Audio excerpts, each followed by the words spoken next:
An uncharitable view of Shadow of the Colossus' gameplay would probably paint it like this. Meet a single prerequisite, hold R1 and up on the analog stick, and press square. At least for some bosses, this assessment is not unfair. The fourth Colossus, for example, nicknamed Kieran, first has to be lured to the entrance of a tunnel, and then you simply stealth out the other side and hit it from the back. Kieran only has that single weak point on the back of its head, and it's not really going to do much beyond what the limited movement of its neck allows for. Basically, you're not really interacting with Shadow's most fleshed out system, that being collision and movement on living, breathing surfaces. I think Beardman over here demonstrates what I mean pretty well, because while that same strategy I outlined earlier also applies to him on a surface level, it's the utilization of his body as an obstacle that makes all the difference. The first sigil you have to stab manifests on his head, and his humanoid body shape means much more constant rotation of his shoulders and torso, which can impact your movement as you make your way up from the chest. Eventually, the weak point moves from the head to the lower back. His upper back protrudes outward and gradually transitions into this curved shape. I think this demonstrates that Wander's grab range is maybe a little too generous. You can hang onto his upper back, drop yourself down, and then simply hold the button again to grab back on, even though you're angled relatively far away from your target. Still, this is a scenario where the individual surface areas are connected in this continuous and seamless way, where each stage has perceptible implications on your strategy. To hang onto its lower back, you'll have to climb down, and to climb down, you'll need stamina. To regain stamina, you'll have to balance yourself on top of his shoulders, trying not to slip off as he moves across the arena. Simply having you move between different weak points does a lot for the game. Regaining stamina isn't a simple matter of stopping what you're doing, it's a fluid process of identifying level surfaces and moving with the Colossus' rhythm. Another iconic boss in that same mold is number 5, nicknamed Bird. It's another ostensibly simple matter of timing your jump correctly as it barrels toward you, but once you're on, its subtle rotations can be enough to undermine your attempts to move or recuperate. Somehow the exhilaration of this moment hasn't dulled for me in the 15 years since I first experienced it. Of course, that's thanks in part to the eye-watering particle effects, soaring music, and lifelike animation, but what's really key is how organically these scenarios unfold through gameplay. There are further nuances to the climbing system that become both mechanical considerations as well as load-bearing immersive touches. The game differentiates between continuous surfaces and ledges, and while virtually every boss features a more or less obvious critical path to its weak spot, there are usually many more bits and bobs for you to latch onto or get caught on as you struggle to make your way forward. This can even be exploited to defeat Colossi in unconventional ways. While gripping a surface or ledge, Wander can jump upward. However, the way this plays out actually changes drastically depending on whether he has a foothold or not. If that's the case, he can use his leg strength for a sizable leap, but if he's just dangling there, all he'll muster is a pull-up or, at best, a desperate swing. Depending on where you end up, it may be advantageous to let go and aim for a more stable position, subtly changing your routing on the fly. The underlying systems here are undoubtedly very rich, and while you could question how successfully the game leverages them with its scenario design, I think it's inarguable that Shadow remains very much singular in even attempting this kind of gameplay premise. Forget about killing gigantic creatures specifically. How many platforming adjacent games can you name where the platforms are irregular 3D collision meshes, and all the vertices act as hinge points for each individual polygon to undulate beneath your feet? I'm not saying we need to go soft on it just because it's still so novel, but I think it's a testament to how far Team Eco pushed the boat out on hardware only barely up to the task. One missed opportunity might be randomized weak points of some sort. On my first of this round of replays, I couldn't quite remember the locations of some of the sigils, which forced me to commit some time to tracking them down using the sword. This, again, asks you to fluidly find the appropriate surface and time window if you don't want to be thrown off, and to potentially even reroute a bit depending on where on the Colossus' body you've been searching. Randomizing sigil locations, even just between a few possible predefined spots, would allow these moments to occur more frequently, which could ripple into interesting mistakes or dilemmas. All that being said, Shadow's best bosses are those that bring a similar level of dynamism to the process of mounting the respective Colossus in the first place. The 13th Colossus is arguably one of the most impressive, even just by virtue of its scale. A gigantic flying snake that has to be brought down using your bow and arrow, chased after on your horse, and then finally stabbed as it takes you all the way into the sky. The snake's initial weak points may be blocked by its own body, depending on the angle you're looking at it from. Firing from Aggro's back provides a way to reposition more quickly in that scenario, or even get a better vantage point, but it makes aiming itself much more challenging given that you have to account for the arrow's trajectory and travel time in relation to both the boss's and Aggro's movement. The same idea applies when leaping onto the boss. You have to ride parallel to it and then jump on. However, Wander's jump is not all that maneuverable from a seated position. Standing on top of Aggro helps, but you can get even closer by hanging off his side. However, this relinquishes control of the reins. I'm not trying to say this is like the deepest shit ever, but you do find these kinds of dynamics all over the game. The 8th Colossus is fought from within this cylindrical coliseum. You have to take the stairs and climb the ranks to bait it into following you along the inner wall, which itself is covered in irregular holes and gaps. You then have to shoot its weak points to get it to fall down, opening it up for a stab. Establishing a line of sight here is not just a relatively dynamic process with the boss constantly rotating and tracking you with a bit of a delay, it also opens you up for a ranged attack. Then there's boss number 9, the Tortoise, which has to be lured onto a gazer to lift up part of its body and reveal a weak point. The exact angle of the gazer in relation to the Colossus's body determines the point of tilt, which, given the erratic timing of the gazer's eruption, may place the weak point out of your line of sight, forcing you to reroute. In this way, Shadow of the Colossus seamlessly creates an emotional narrative, building anticipation as you forge a plan, mounting anxiety every time you're thwarted, sweaty palms when the kill is about to be in your grasp, and finally, the hollow afterglow.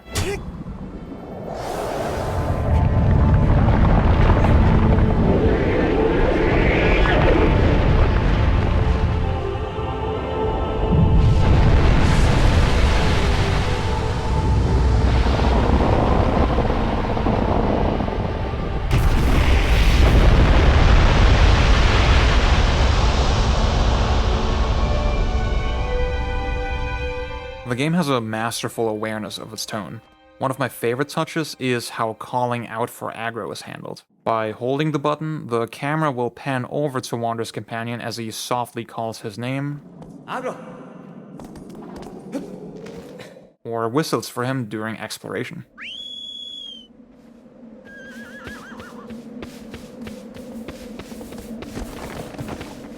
And that same button turns into a desperate scream during combat. Fights where Wander has to leap from Aggro's back onto the boss reveal another behavior when he's thrown back to the ground. As he lies there motionless, Aggro will suddenly storm to his side.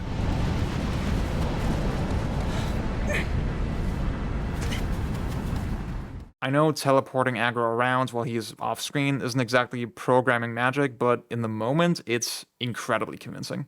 Colossi have their own camera pan button dedicated to them, and along with the also available manual zoom, it creates these incredibly evocative shots. Note the game's slavish adherence to the golden ratio. This all has a clear, practical gameplay purpose, but it also lends these fights a, dare I say, cinematic quality. Meanwhile, a totally unnecessary addition is how you can climb to the top of any of the save shrines littered throughout the game world. And the only incentive to do this is that it prompts the camera to pull all the way out for a breathtaking view of the landscape.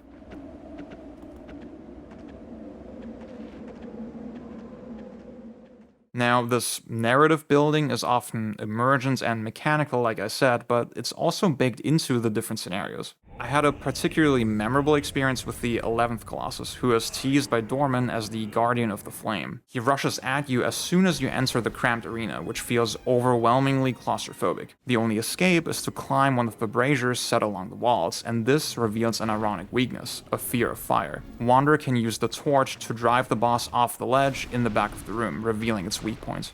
Now, when I attempted this fight recently, I actually messed up this jump onto its back. I thought, no biggie, I'll just find a different vantage point, there's enough space here to dodge it, and bide my time. However, in another ironic twist, this wide open area leaves Wander even more vulnerable to attack because it just gives the boss more time to turn and track him laterally as it approaches. I had to lure the boss all the way back to the starting room and goad it off the ledge again to get another chance at a kill shot. Consider how the story has twisted and turned up to that point. First, you're hopelessly outmatched by both the most uncomfortable environment and the most actively ferocious enemy you faced thus far. Then, suddenly, that same enemy reveals an honestly pitiful side. The battle seems practically over already, only for you to snatch defeat from the jaws of victory, and it's only then that you realize just how out of your depth you were. The desperation is now incredibly palpable on both sides. You're running for your life, and your enemy goes all out now that it's had to feel the knife at its throat. Then,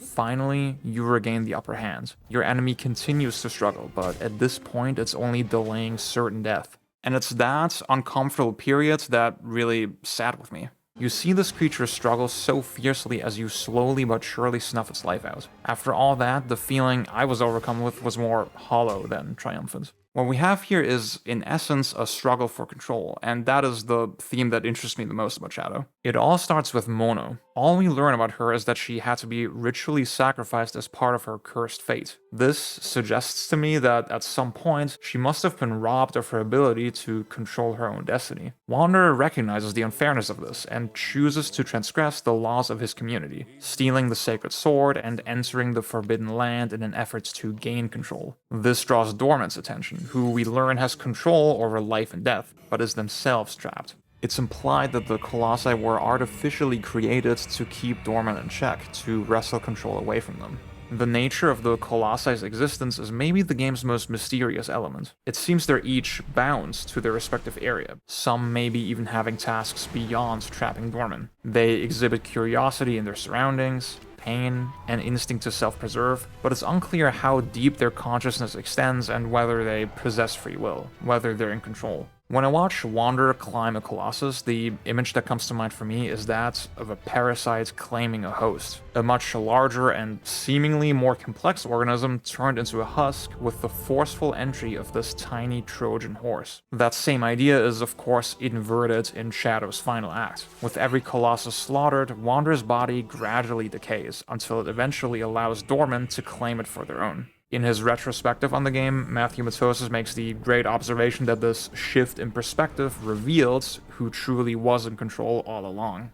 Free will is what Wanderer had over his opponents, and choosing to struggle like this, that's determination, and that alone can get you very far. As soon as his free will is removed, so is his ability to hold on to what drove him forward in the first place. In his video on the morality of Shadow of the Colossus, Dan Olsen ponders the nature of Dormant specifically. They lay out the terms of their arrangement with Wanderer with full transparency, they hold up their end of the bargain, and since the game provides no explicit explanation for why Dormant is outlawed, it's natural to assume that the implications of giving free rein to a being this powerful have to be the crux of the issue. We can't allow Dormant to disturb the balance between life and death, and so we'll deal in the creation and exploitation of living creatures and even sacrifice our own. Obviously, we don't know if Mono's sacrifice is in any way related to Dormant's imprisonment, but the fact that that is even part of this culture at least suggests very little reticence toward violence if it's in service of the community's greater cause and tradition. Now, you may expect me to wrap this thing up by going full ludonarrative asshole and dig into how this theme of control is also reflected in the mechanics. Control over your character is often a struggle. He can be thrown off balance, there are many different forces at play. I'm aware this type of argument is insanely cheesy, and I'm not trying to make it sound that simplistic, but something about this does ring true. Consider even just the pains the game goes to stress that, no, you're not controlling aggro directly,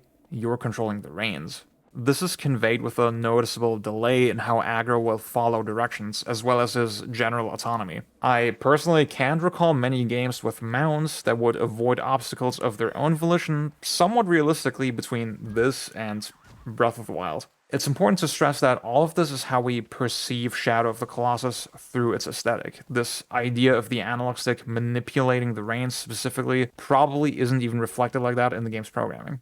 But I feel it's central to the game's emotional narrative to convey every single entity in this desolate world as somehow in control of themselves. It's only then that we get a true sense of these self-contained, self-perpetuating energies colliding with each other. That's also why aggro's expression of utter selflessness toward the end of the game is so powerful. When you're moments away from certain death, the easiest thing to do is just let go. In that split second, to have the presence of mind for a last-ditch effort to save somebody else's life, the person that brought you here in this completely one-sided transaction no less, is that control? Is that pure impulse?